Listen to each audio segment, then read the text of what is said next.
Hey guys, it's Brennan the Paleo Dude, and welcome back to another unboxing and review video. Today we'll be taking a look at the Godzilla x Kong, the new Empire Tiamat, and Mothra figures. These started showing up in Walmart Canada recently, and Amazon a while back, which is when I got them, so they've been sitting around for a while. Now I'm starting to do more unboxings, just so I can free up the space. So Tiamat is a really cool figure. There's a lot of articulation and color with it. I was not expecting Playmates to actually make this figure.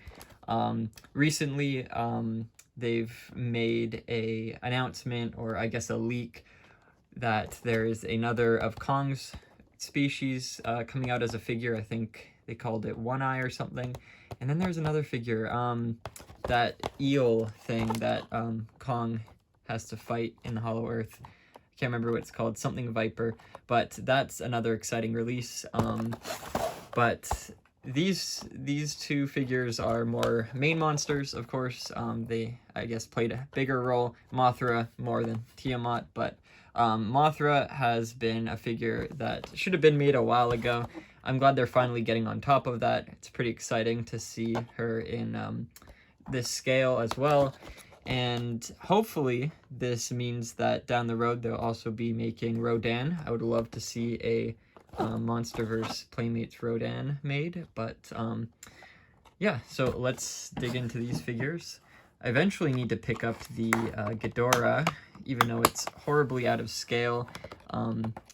Still would like to round out my Playmates collection with that one. Now, there's a additional plastic tab holding it in, so I don't know how I'm going to access that. You might have to go from under the package. Oh, there's a little bit of tape. Yeah, when they first started making figures for the Godzilla vs. Kong movie, I thought they were super neat. They're very cheap and affordable, which is nice, and I knew that they were going to expand the collection down the road. I had a feeling, so I thought it would be a good investment to start collecting them, and I made the right call, because now we have really cool monsters that otherwise would probably not get a release being in the background. If they had made figures for the King of the Monsters movie, we probably would have had Scylla and Behemoth and stuff, but maybe they'll make them down the road like they made Ghidorah. Oh, hold on. Little Gia figure in here. Held in with tape. Oh my goodness. Okay, got her out. Yeet the package. So, right off the bat, Mothra has posable wings. They are on little rotating joints, and they can go up and down, and you can rotate them back and forward. These decals are just stickers, and I figured that out since one of them was actually peeling.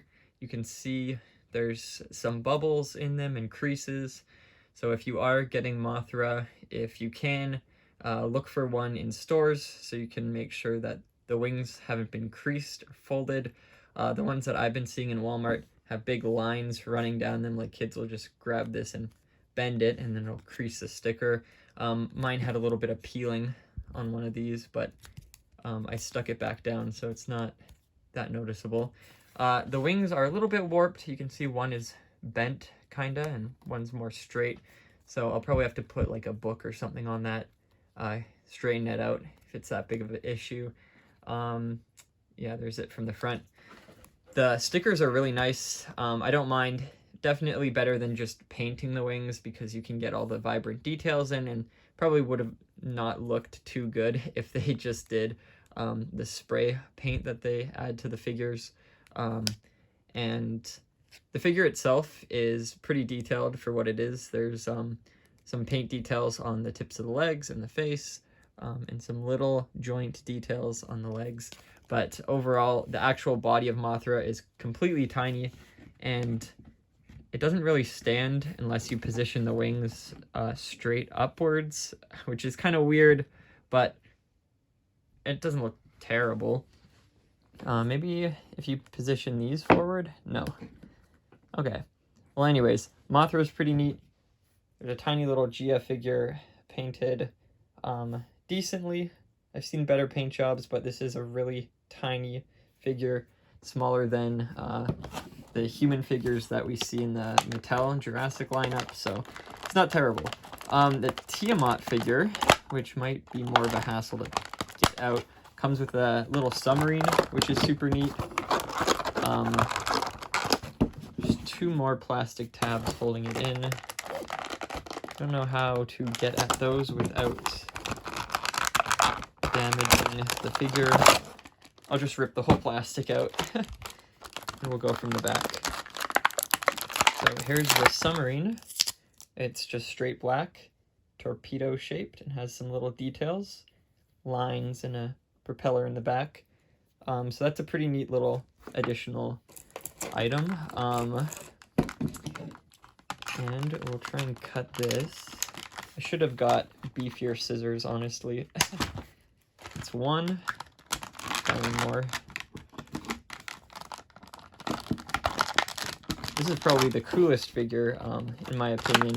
Mothra, as fancy as she is pretty simple. This one's got a lot of posability, a lot of movement. Now the joints are super loose. They do have some give, so they'll stay in position, but they're very loose. Like, I can just easily jiggle it around, but for the most part, any more loose and they wouldn't stay in place, but these ones happen to be just stiff enough to hold the position. The legs are also on ball joints, so there's a lot of posability with those. You can see they can spread out, they can go in, back, whatever you put them in a swimming position. It's pretty neat. The tail's kind of short. I don't actually remember how long Tiamat's tail is, so but it's decently long, I guess, in terms of like the body proportions looking nice. They sprayed a lot of pink on the underbelly. There's kind of, I don't think it's intentional, but the plating on the bottom here goes from this kind of beige into the bluey green, and then some of the pink sprayed onto that. Same with the bottom of the tail here, and then the tip of the tail is pink. There's lots of texture detail on the body. It's got reptile-like scales along the back, and then the tail has this kind of wrinkly pattern on it. I don't know what's going on there.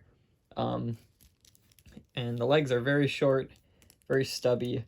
The face is interesting. There's no additional paint on the face. Inside of the mouth is painted. They did paint the kind of face tentacles, but I would have liked these big flaps on the sides to have paint, maybe pink. I do remember I'm pretty sure they light up pink in the show, so that would have been interesting to see. They're probably not going to make a repaint of this anyways, so it wouldn't be hard to repaint, but it's just interesting that they went with this yellow instead of a pink, which the head doesn't actually have any pink on it, top or bottom. It's just the body that has that coloration. Honestly, a pretty good figure, pretty unique. It stands out from the rest of the monsters because of, obviously, its body proportions, and the posability, the flexibility is really nice. So these guys are very unique. It's good to see new molds for once and not just a repaint of Kong or Godzilla. Now, compared to the other monsters, they are kind of small. So we'll do a size comparison with the mainline figures. Kong next to Mothra there. And, oh yeah, Scar King's pretty small too. There we go. And And then Godzilla for scale. I'll put Godzilla in the back first. Move Mothra off to the side. So you can see height-wise, Tiamat is quite short, but length-wise, I think they're pretty much the same if you stretch them out, which is good. And of course the posability is for the scene where Tiamat wraps around Godzilla. You can easily do that. It's a fun kind of play feature with that figure having all the joints and articulation in the body. And of course you can wrap Tiamat around other figures too if you want. It probably works with the rest of them, but it's pretty cool that Tiamat's long enough to do that and flexible enough. Love that they did that with the figure. It's another similar monster. It's like we've seen Playmates do long guys before. Here's the skull crawler, which I think is actually longer than Tiamat. Put it in the back just because the tail you attach separately, I'm pretty sure. Yeah, if Tiamat could actually be like stretched flat, it would be just as long, but since it's curvy, the segments are curvy, it's kind of shorter than the skull crawler.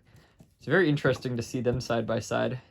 Usually I think skull crawlers being very small, but scale wise that is massive. So yeah, these figures are definitely worth picking up.